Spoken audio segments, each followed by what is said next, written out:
शांति। Good morning. आज बाबा हम बच्चों को अलग अलग प्रकार की जंजीरें कहो, जेल कहो, ट्रैप कहो, उसके बारे में बाबा समझा रहे हैं। सारी दुनिया की आत्माएं आप देखो कौन कौन सी जंजीरों में जकड़ी हुई है। दुनिया में कौन कौन से प्रकार की जेल है। तो बाबा कहते हैं सबसे बड़ी जेल है रावण की जेल, रावण की जंजीर। रावण अर्थात विकारों की जंजीर। एक एक आत्मा आप देखो विकारों की जंजीरों में जकड़ी हुई है। जब बाबा आते हैं तब हम बच्चों को इन विकारों की जंजीरों से मुक्त कराते हैं। उसके लिए बाबा पहला पाठ हम बच्चों को पक्का कराते हैं।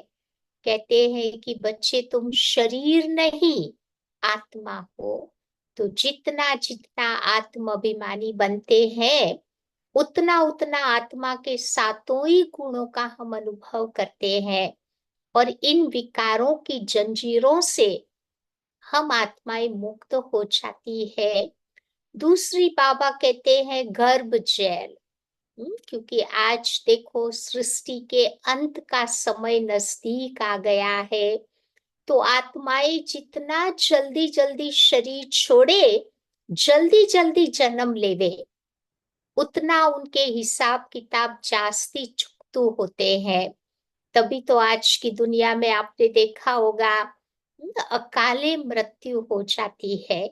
पता ही नहीं चलता है कि व्यक्ति सोने जाता है तो उठेगा या नहीं। क्योंकि अकाले मृत्यु की सीजन चल रही है। तो बाबा ने हम बच्चों को ये कर्म की गति समझाई है। तो आत्माएं जब गर्भ जेल में जाती है, जितना महीना रहती है, हाथ जोड़ करके भगवान को प्रार्थना करती है कि हे भगवान, मुझे इस गर्भ जेल से बाहर निकालो। अब मैं कोई पाप का काम नहीं करूंगा। और जैसे ही बच्चा जन्म लेता है, सबसे पहले शब्द कौन सा बोलता है? रोता है ना, वहाँ वहाँ। माना मैंने जो कहा वो वहां कहा, अब तो मैं गलत काम करूंगा। और गलत कर्म होते ही रहते हैं। तो इसीलिए बार बार बाबा कहते गर्भ शैल में आत्मा को आना पड़ता है। अपने कर्मों की सजा भुगतनी पड़ती है। तीसरी जेल है भक्ति की जंजीर। है भक्ति की दल, भक्ति की एक दलदल भी है। कहते एक बार व्यक्ति उसमें ट्रैप्ड हो गया तो उसका निकलना बड़ा मुश्किल हो जाता है। देखो भगवान को भगत याद करता है ना, कैसे याद करता है? 5 प्रकार से वो याद करता है। भगत लोग हमेशा भगवान से मांगते ही रहते हैं कि हे भगवान मुझे ये दे दो, वो दे दो। कितना लंबा लिस्ट लेकर के भगवान के सामने जाते हैं ना।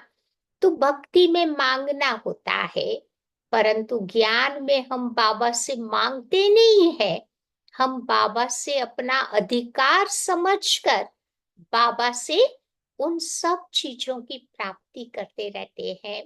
जैसे किसी का बाप करोड़पति होगा, उसका बच्चा अपने बाप को नहीं बोलेगा कि मुझे $5 $10 दे दो।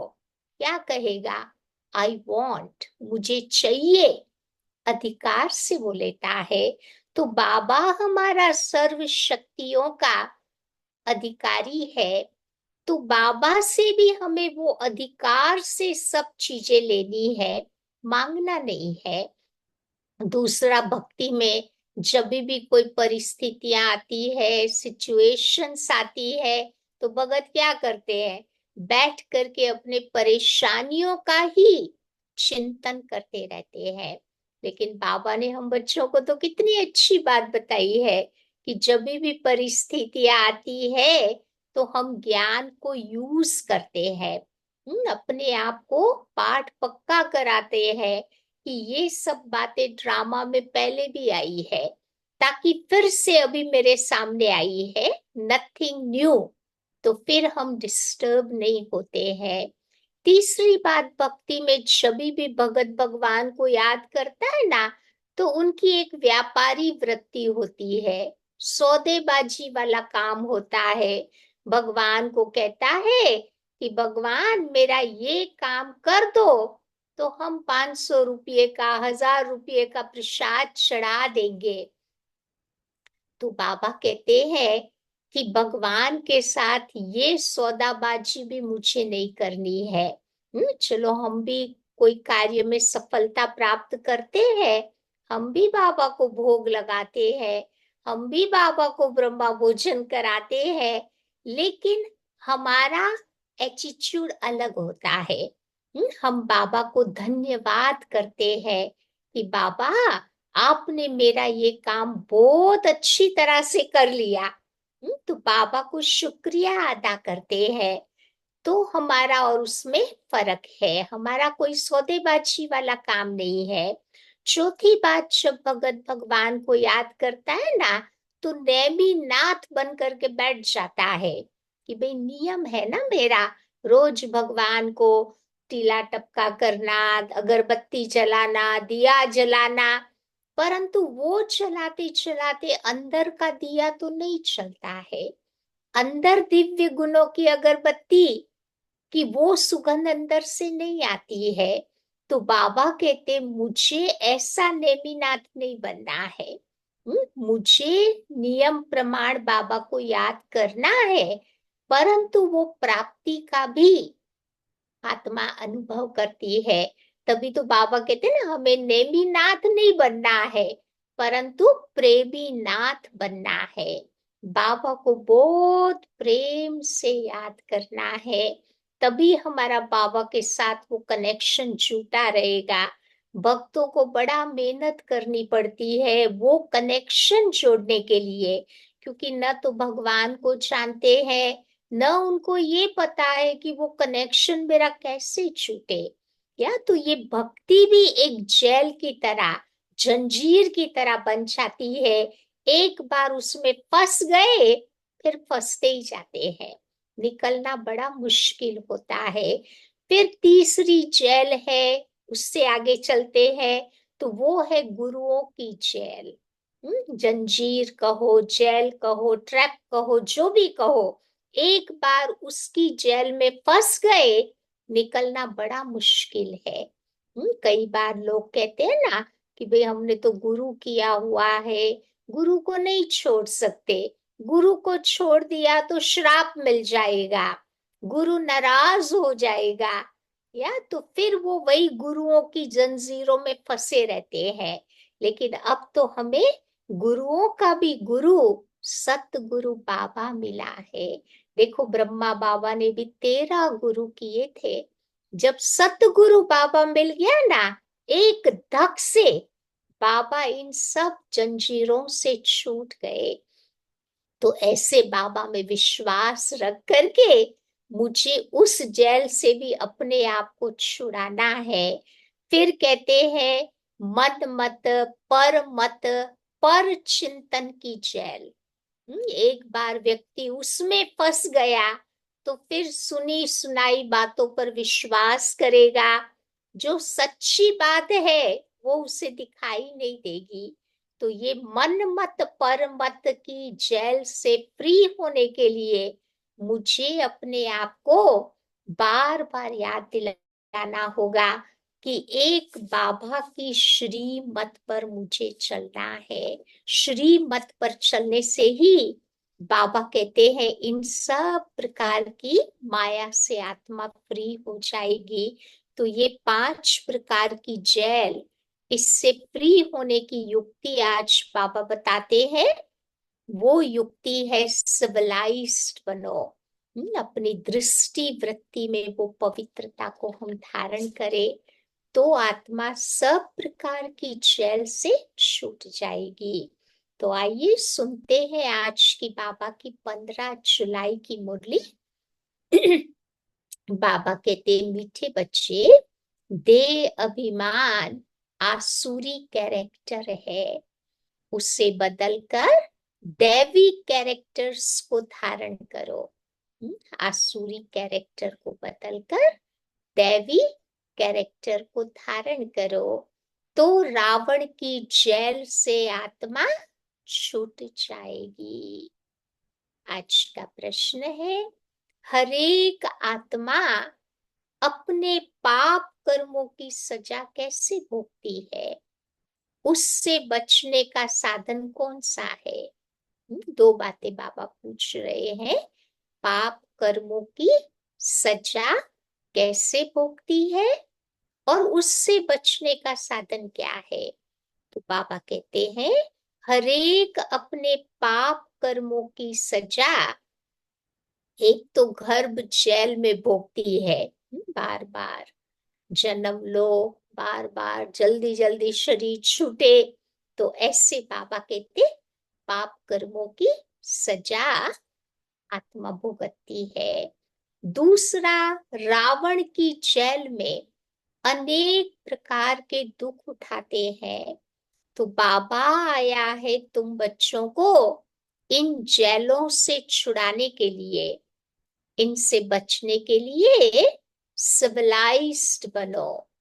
तो सब प्रकार की जेल से आत्मा मुक्त हो जाएगी। ओम शांति। तो बाबा कहते हैं, ड्रामा के प्लेन अनुसार बाबा बैठ तुम बच्चों को समझाते हैं, तो बाबा ही आकर के तुमको रावण की जेल से छुड़ाते हैं, क्योंकि इस समय सब क्रिमिनल पाप आत्माएं हैं। सारी दुनिया के मनुष्य मात्र क्रिमिनल होने के कारण रावण की जेल में है। फिर जब शरीर छोड़ते हैं तो गर्भ जेल में चले जाते हैं। तो बाबा आया है तो बच्चों को इन जेल से छुड़ाने के लिए।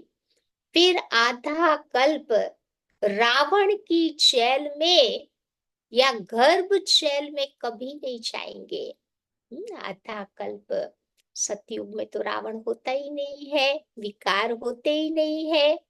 वहां तो गर्भ भी महल की तरह होता है, जेल की तरह नहीं।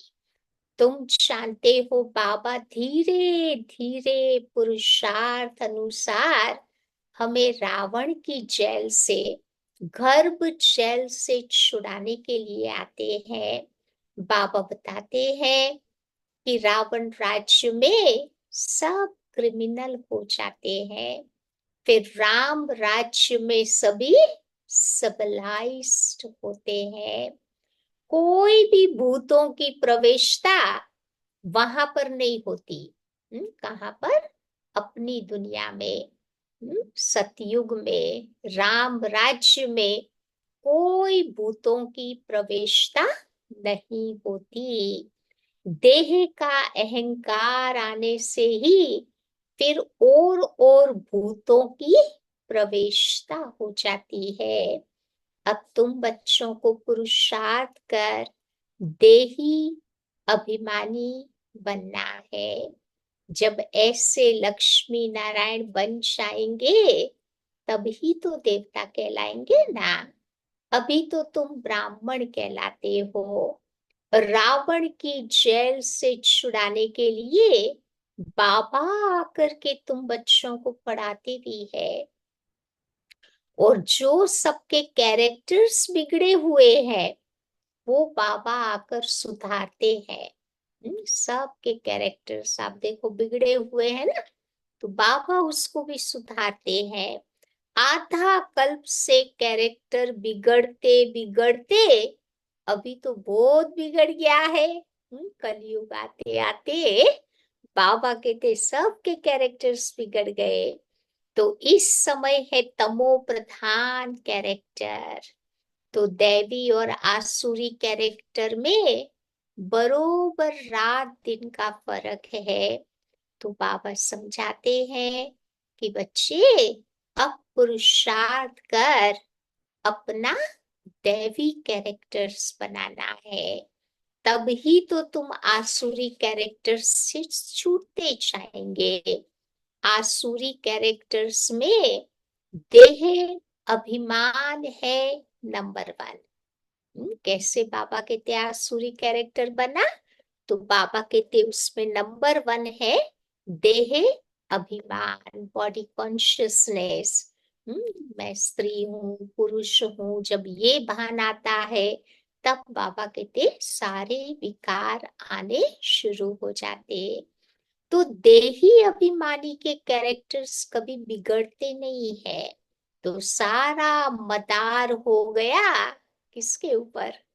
आज की मुरली के अनुसार सारा मदार हो गया कैरेक्टर्स के ऊपर।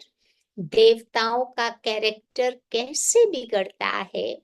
जब वे वाम मार्ग में जाते हैं, विकारी बनते हैं, तब समझो उनका कैरेक्टर्स बिगड़ता। जगन्नाथ के मंदिर में ऐसे ऐसे चित्र दिखाए हैं जो वाम मार्ग के हैं।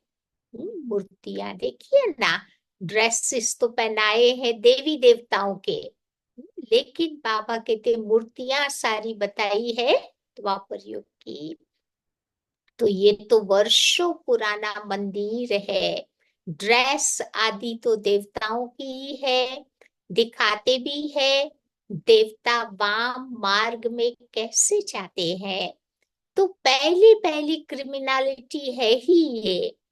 काम चिता पर चढ़ते हैं, फिर रंग बदलते बदलते बिल्कुल काले हो जाते हैं।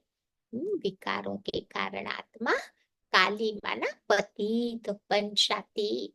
पहले पहले गोल्डन एज में संपूर्ण गोरे होते, आत्मा एकदम पावन होती। फिर दो कला कम हो जाती।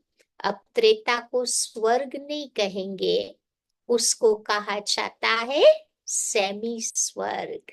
क्योंकि त्रेता युग में 14 कला हो जाती है ना, सतयुग में 16 कला संपूर्ण थे, दो कला कम हो जाती तो वो है सेमी स्वर्ग। तो बाबा ने समझाया है रावण के आने से ही तुम्हारे ऊपर कट चढ़ना शुरू हो गई। पूरे क्रिमिनल अंत में बनते हो।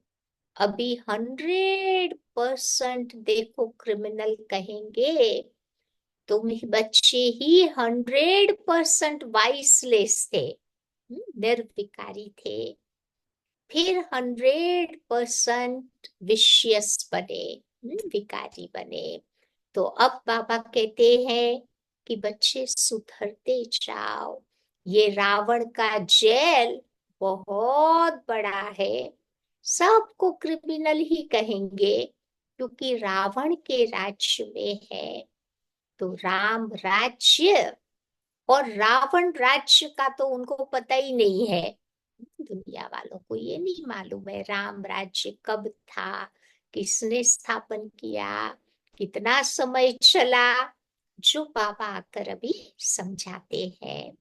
अभी तो बच्चे पुरुषार्थ कर रहे हो। कौन सा पुरुषार्थ कर रहे हैं? राम राज्य में जाने का। संपूर्ण तो कोई बना नहीं है, कोई फर्स्ट, कोई सेकंड, कोई थर्ड में है। अब बाबा तुम बच्चों को पढ़ाते भी है, साथ साथ दैवी गुण भी धारण कराते हैं। तो देह अभिमान तो सब में है। जितना जितना तुम सर्विस में लगे रहेंगे, उतना उतना क्या फायदा होगा?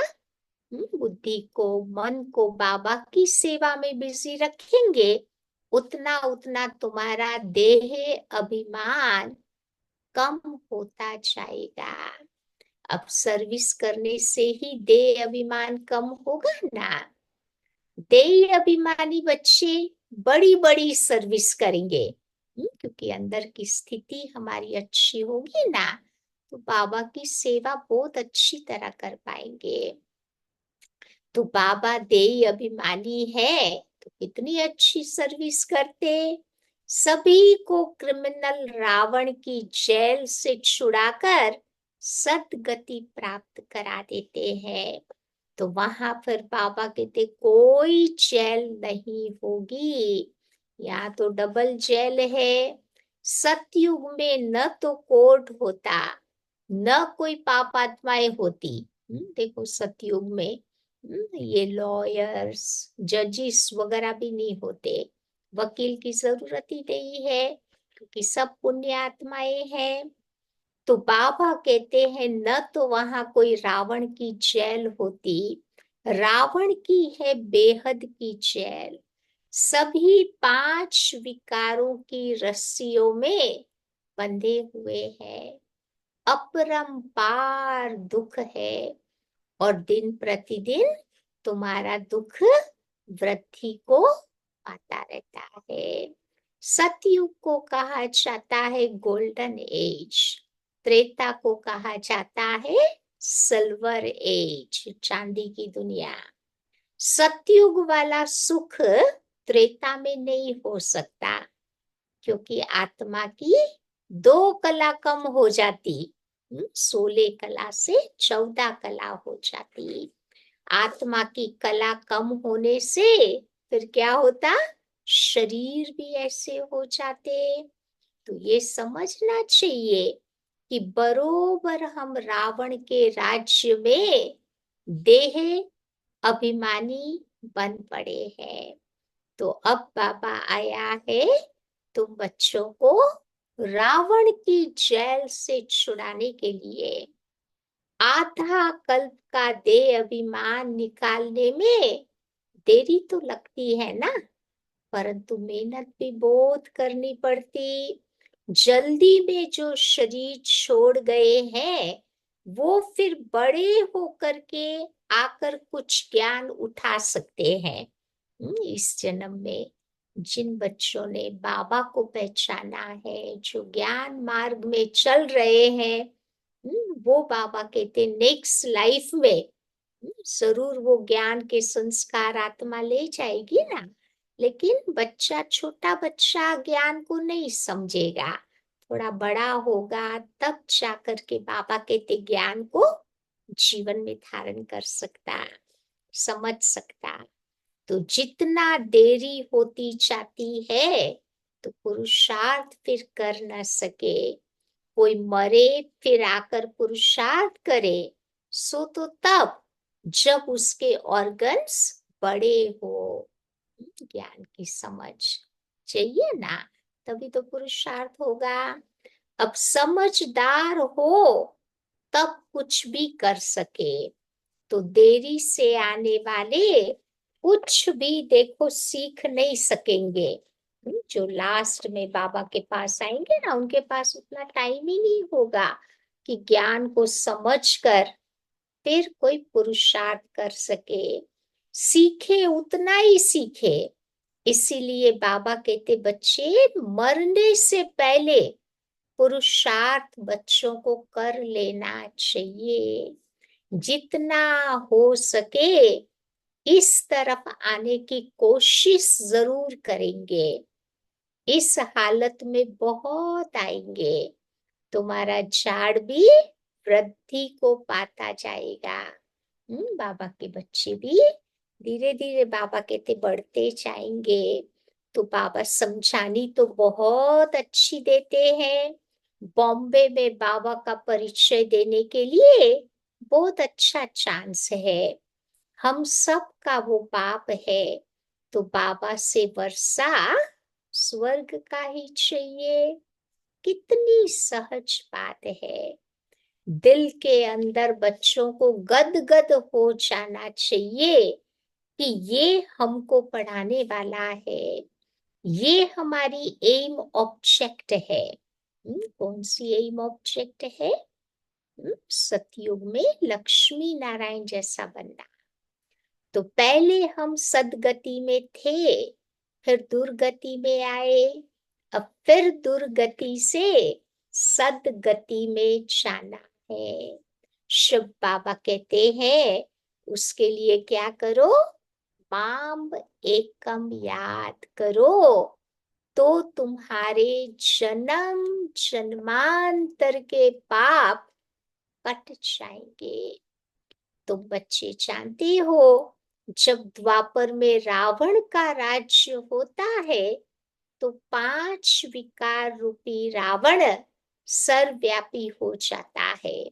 द्वापर युग से धीरे धीरे ये विकार सर्वव्यापी हो जाते। जहां विकार सर्वव्यापी है, बताओ वहां बाबा कैसे सर्वव्यापी हो सकता। सभी मनुष्य पाप आत्माएं हैं ना, बाप सन्मुख है, तब तो बच्चों को ऐसे कहते हैं कि मैंने तो कहा ही नहीं है, उल्टा समझ गए हैं। उल्टा समझते समझते विकारों में गिरते गिरते, गालियां देते देते भारत का ये हाल हो गया। भक्ति मार्ग में कितना प्यार से कहा ना कि भगवान सब में बैठा हुआ है। कुत्ते बिल्ले सब में भगवान है। अरे बाबा कहते हैं उनमें तो अपनी आत्मा बैठी हुई है, भगवान थोड़ा बैठा है। क्रिश्चियन लोग भी जानते हैं कि 5000 वर्ष पहले भारत स्वर्ग था। अभी तो सतो सभी उस समय सतो प्रधान थे। भारतवासी तो लाखों वर्ष कह देते हैं, क्योंकि तमो प्रधान बुद्धि बन पड़े हैं। और धर्म वाले सही नंबर बताते हैं। बाइबल में भी कहते हैं ना, 3000 years before Jesus Christ there was a paradise। Jesus Christ कब आया? लास्ट 2000 years के पहले। तो 3 + 2 5000 हो गया ना। कुरान भी कहता है कि 2500 years before Abraham there was a बहिश्त on this earth। मुसलमान लोग स्वर्ग को बहिश्त कहते हैं। और इब्राहिम कब आया? Last 2500 years। तो 5000 का हिसाब हुआ ना। तो और धर्म वाले सही हिसाब करते हैं, परंतु भारतवासी ही लाखों वर्ष कह देते, क्योंकि उनकी बुद्धि तमो प्रधान बन जाती। न फिर वो इतना ऊंच बने, न इतना नीच बने। और धर्म वाले बाबा कहते उतना ऊंचा भी नहीं बनते, तो इतना नीचा गिरते भी नहीं है या। लेकिन भारतवासी तो कब से आए हैं ना, सतयुग से लेके हम पाठ बजाते हैं। तो पाठ बजाते बजाते हम ही इतना ऊंचा भी बनते, तो नीचे भी आ जाते। तो बाबा कहते हैं वो लोग समझते हैं कि बरोबर स्वर्ग था। बाबा कहते हैं ये ठीक कहते हैं कि 5000 वर्ष पहले भी मैं तुम बच्चों को रावण की जेल से छुड़ाने के लिए आया था। अभी फिर से छुड़ा रहा हूं। तो आधा कल्प है राम राज्य, आधा कल्प है रावण राज्य।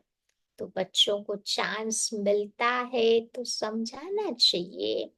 बाबा तुम बच्चों को समझाते हैं कि बच्चे तुम भी ऐसे ऐसे समझाओ। जैसे बाबा हमें समझाता है, ऐसे बाबा कहते हैं हमारा काम है औरों को समझाना। इतने अपरंपार दुख क्यों हुए? पहले तो तुम अपरंपार सुख में थे। कब? जब लक्ष्मी नारायण का राज्य था, ये सर्व गुण संपन्न थे। अब ये नॉलेज तुम्हारी है ही, नर से नारायण बनने की पढ़ाई है। इनसे तुम्हारे दैवी कैरेक्टर्स बनते हैं। इस समय रावण के राज्य में सभी के कैरेक्टर्स बिगड़े हुए हैं। क्योंकि विकारों के वशीभूत है ना लोग। तो बाबा कहते कैरेक्टर्स बिगड़े हुए हैं। सबके कैरेक्टर सुधारने वाला एक ही राम है। इस समय कितने धर्म है, मनुष्यों की वृद्धि होती रहती है। ऐसे ही वृद्धि होती रहेगी तो फिर खाना कहाँ से मिलेगा? इतने लोग बढ़ते जाएंगे तो अनाज भी तो मुश्किल से मिलेगा ना। सतयुग में ऐसी बातें होती नहीं, क्योंकि वहां तो बहुत थोड़ा पॉपुलेशन है, तो सवाल ही नहीं उठता। वहां कोई दुख की बात नहीं होती। कलयुग है दुख धाम, सब विकारी है। वो है सुख धाम, सभी संपूर्ण निर्विकारी है। तो घड़ी घड़ी उन्हों को ये बतलाना चाहिए, तो कुछ समझते जाए। बार बार जब भी मौका मिले ना, तो ज्ञान की बातें सुनाते रहे। तो फिर बाबा कहते हैं अपना जीवन वो बदल सकते हैं, अगर ज्ञान को समझा तो बाबा कहते हैं मैं पतित पावन हूँ, मुझे याद करने से तुम्हारे जन्म जन्मांतर के पाप कट जाएंगे। अब बाप कैसे कहेंगे? तो बाबा को जरूर शरीर धारण करके बोलेंगे ना। भगवान भी तो प्रकृति के तत्वों का आधार लेकर के अपना कार्य कराते हैं। शरीर में प्रवेश करेंगे तभी तो बोलेंगे ना। तो पतित पावन सर्व का सद्गति दाता एक बाप है, तो जरूर वो आएंगे। जरूर वो किसी न किसी रथ में आया भी होगा। तो बाबा कहते हैं बच्चे मैं इस रथ में आता हूँ, जो अपने जन्मों को नहीं जानते। तो बाबा समझाते हैं कि ये 84 जन्मों का खेल है। जो पहले पहले आए होंगे वही तो आएंगे, उनके ही बहुत जन्म होंगे, फिर धीरे धीरे कम होते जाएंगे। धीरे धीरे फिर हमारी आयुष्य बाबा कहते छोटा होता जाएगा, जन्म हमारे बढ़ते जाएंगे। तो सबसे पहले आगे देवताएं आए। बाबा बच्चों को भाषण करना भी सिखलाते हैं कि ऐसे ऐसे तुम बच्चों को समझाना चाहिए। अच्छी रीति बाबा की याद में रहेंगे तो क्या फायदा होगा? दे अभिमान नहीं होगा। फिर तुम बच्चे बहुत अच्छा भाषण करेंगे। शुभ बाबा तो है ही देही अभिमानी। बाबा तुम बच्चों को भी कहते हैं कि बच्चे देही अभिमानी भव, कोई विकार न रहे अंदर में, कोई शैतानी नहीं रहनी चाहिए, कोई चंचलता नहीं चाहिए। तुम्हें किसी को भी दुख नहीं देना है, किसी की भी निंदा तुम बच्चों को नहीं करनी है। बाबा कहते किसी की भी निंदा नहीं करनी है। क्योंकि निंदा करने से क्या होगा? बुद्धि खराब हो जाती है ना। तुम बच्चों को कभी भी किसी की भी सुनी सुनाई बातों पर विश्वास नहीं करना है। लोग तरह तरह की बातें सुनाते हैं ना दुनिया में, तो बाबा कहते उनकी झूठी बातों पर विश्वास नहीं करना चाहिए। बाबा से पूछो कि बाबा ये ऐसे ऐसे कहते हैं, क्या सत्य है? तो बाबा तुम बच्चों को झट बता देंगे। नहीं तो बहुत है जो झूठी झूठी बातें बनाने में देरी नहीं करते हैं। क्योंकि उनका तो दिमाग बिगड़ा हुआ है ही है, तो फिर वो क्या करते हैं? दूसरों के दिमाग को भी खराब कर देते हैं। नहीं, वो दिमक लगती है ना, तो क्या होता है? सब कुछ खराब हो जाता है ना। कहते हैं ना, एक सड़ा हुआ एप्पल सारे फ्रूट को खराब कर देता। तो बाबा कहते हैं फिर बहुत है झूठी झूठी बातें बनाने में देरी नहीं करते।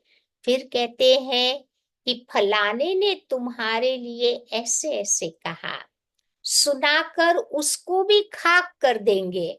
कोई अच्छा पुरुषार्थी होगा तो फिर ऐसी वैसी बातें सुन करके उसके प्रभाव में वो आ जाता है, फिर उसका दिमाग भी खराब कर देते हैं। तो बाबा जानते हैं कि ऐसे बहुत होता है, उल्टी सुल्टी बातें सुना करके दिल को खराब कर देते हैं। कईयों का यही धंधा होता है ना, क्योंकि क्या होता है, द्वापर से यही तो काम किया। पर मत पर चले, पर दर्शन किया, पर बातें सुनी, या तो फिर बाबा कहते वो द्वापर के संस्कार इमर्ज हो जाते हैं। तो बाबा कहते हैं ऐसे बहुत होता है, उल्टी सुल्टी बातें सुना करके तुम्हें किसी के दिल को खराब नहीं करना है। इसीलिए कभी भी झूठी बातें सुन करके अंदर में जलना नहीं चाहिए। अगर डाउट्स है तो बाबा से क्लैरिफाई करो, पूछो, पूछो कि फलाने ने मेरे लिए ऐसे ऐसे कहा है, अंदर में सफाई होनी चाहिए। कईयों के तो वो संस्कार होते हैं, ऐसी वैसी बातें सुनाते हैं, फिर कहते हैं किसी को बताना नहीं, ये खाली मैं तुम्हें ही बता रहा हूँ। या तो बाबा कहते यही बताता है कि सच्चाई नहीं है। अगर सच्ची बात है तो ऐसे नहीं बोलते ना। तो बाबा कहते तुम बच्चों के अंदर बहुत बहुत सफाई होनी चाहिए। कई बच्चे सुनी सुनाई बातों पर भी आपस में दुश्मनी रख देते हैं। एक ने दूसरे को कोई उल्टी सुल्टी बातें सुनाई, फिर उसको सच मान करके दुश्मनी रख देते हैं। अब बाबा तुम बच्चों को मिला है तो बाबा से पूछना चाहिए ना। ब्रह्मा बाबा पर भी बहुतों को विश्वास नहीं होता है। ब्रह्मा बाबा भी साकार में थे ना, बाबा के आगे भी ये परीक्षाएं आई थी। तो फिर बाबा कहते शिव बाबा को भी भूल जाते हैं, फिर ऐसी उल्टी सुल्टी बातें सुनते सुनाते रहेंगे तो कहाँ शिव बाबा याद रहेगा। बाबा तो आए हैं सब बच्चों को ऊंचा बनाने के लिए। बाबा तुम्हें कितना प्यार से उठाते रहते हैं, तो ईश्वरीय मत लेनी चाहिए ना। निश्चय ही नहीं होगा तो पूछेंगे ही नहीं, फिर रेस्पॉन्ड भी उनको नहीं मिलेगा। तो बाबा जो तुम बच्चों को समझाते हैं उसको धारण करना चाहिए। तुम बच्चे श्री मत पर विश्व में शांति स्थापन करने के निमित्त बने हो। सारी दुनिया को शांति देते हैं, वो बच्चे अशांत कैसे हो सकते हैं। ऐसे शांति स्थापन करने वाले बच्चे कैसे बाबा कहते अशांति फैला सकते हैं। एक बाबा के सिवाय और कोई की मत ऊंचे ते ऊंची नहीं हो सकती। ऊंचते ऊंच मत है ही भगवान की, जिससे तुम बच्चों को मर्तबा कितना ऊंचा मिलता है। तो बाबा कहते हैं बच्चे अपना कल्याण करके ऊंच पद पाओ, महारथी बनो। पढ़ेंगे लिखेंगे नहीं तो क्या पद पाएंगे। बाबा कई बार कहते हैं ना वो कहावत, पढ़ेंगे लिखेंगे तो बनेंगे नवाब, रोएंगे पीटेंगे तो होंगे खराब। तो मुझे खराब नहीं बनना है, नवाब बनना है, नवाब मना राजा। तो ये कल्प कल्पांतर की बात है। सतयुग में दास दासियां भी देखो नंबरवार होती, तो बाबा आए हैं ऊंच बनाने। परंतु कई बच्चे पढ़ते ही नहीं है तो क्या पद पाएंगे। पापा को भी थोड़ी कंसर्न हो जाती है कि बच्चे पढ़ते नहीं है तो क्या पद पाएंगे। अब मनुष्यों को पता ही नहीं पड़ता कि हम कहाँ जाते हैं, ऊपर जाते हैं या नीचे उतरते जाते। बाबा आकर के तुम बच्चों को समझाते हैं कि कहाँ तुम गोल्डन सिल्वर एज में थे, फिर देखो अभी आयरन एज में आ गए हो। इस समय तो मनुष्य मनुष्य को भी खा लेते हैं। दुनिया में देखते हैं ना, सुनते हैं ना समाचार, छोटे छोटे बच्चों को भी खा लेते हैं। अब ये सभी बातें जब समझे तब तो कहे ना कि ज्ञान किसको कहा जाता। कई बच्चे इन बातों को एक कान से सुनकर दूसरे कान से निकाल भी देते हैं। बाबा देखते हैं सब चीजें। तो बाबा की बातों को एक कान से सुनकर निकाल नहीं देना है। अच्छे अच्छे सेंटर्स के अच्छे अच्छे बच्चों की भी क्रिमिनल आई रहती है। फायदा नुकसान इज्जत की परवाह थोड़ी रखते हैं। तो मूल बात आज बाबा समझाते हैं वो है पवित्रता की। इसके पर ही कितने झगड़े होते।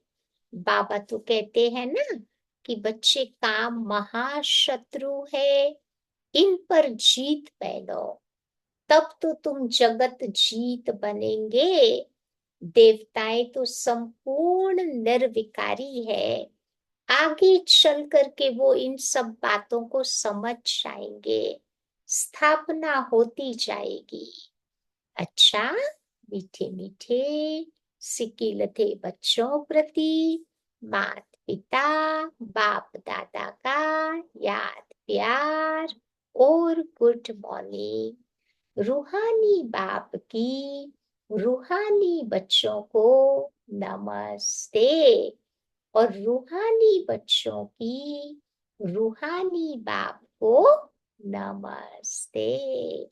आज की धारणा की पॉइंट है, पहली बात, कभी भी सुनी सुनाई बातों पर विश्वास करके अपनी स्थिति को खराब नहीं करना है।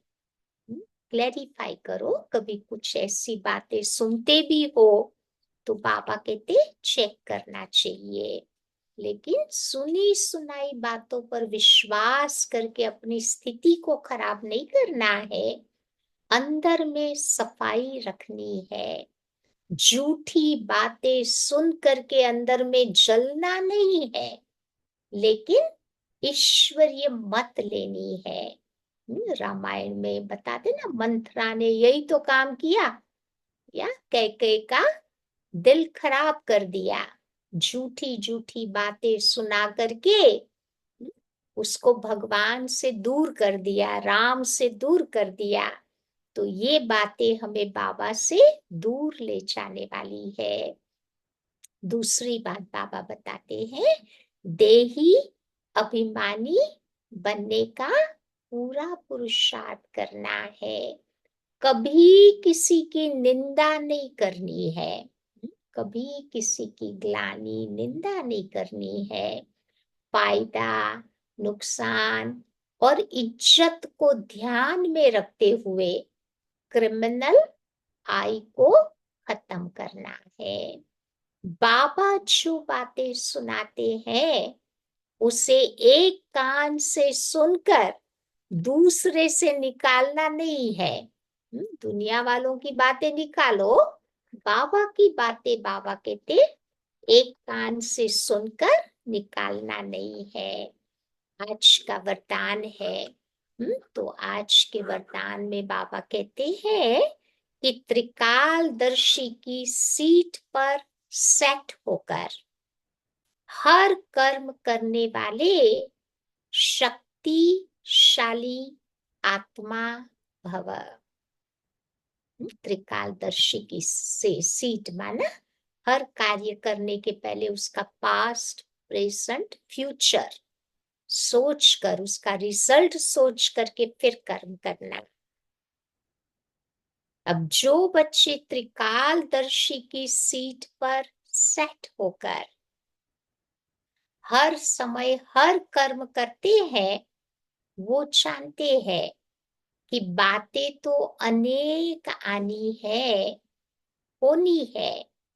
चाहे स्वयं के द्वारा, चाहे औरों के द्वारा, चाहे माया व प्रकृति के द्वारा।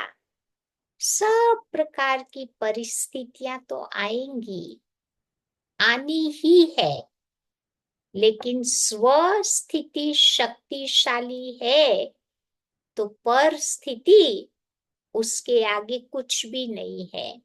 जितना जितना हम पावरफुल अंदर से बनते जाएंगे, उतना उतना परिस्थितियां हमें हिलाएगी नहीं। सिर्फ कर्म करने से पहले उसके आदि, मध्य, अंत तीनों काल चेक करके, समझ करके फिर कुछ भी करो तो शक्तिशाली बन परिस्थितियों को पार कर लेंगे। कोई भी कर्म करो, सोचो कि इसका रिजल्ट क्या होगा। पास्ट, प्रेजेंट, फ्यूचर तीनों को बुद्धि में रख करके फिर बाबा कहते वो कर्म करो तो हमारे से गलत काम नहीं होगा, अच्छा काम होगा, तो आत्मा शक्तिशाली बनेगी। स्लोगन, सर्व शक्ति व ज्ञान संपन्न बनना ही संगम युग की प्रारब्ध है। सर्व शक्ति व ज्ञान संपन्न बनना ही संगम युग की प्रारब्ध है। कितनी ज्ञान की बातें बाबा समझा रहे हैं ना। उसको जीवन में धारण करना, शक्ति का अनुभव करना, यही संगम युग का हमारा भाग्य है।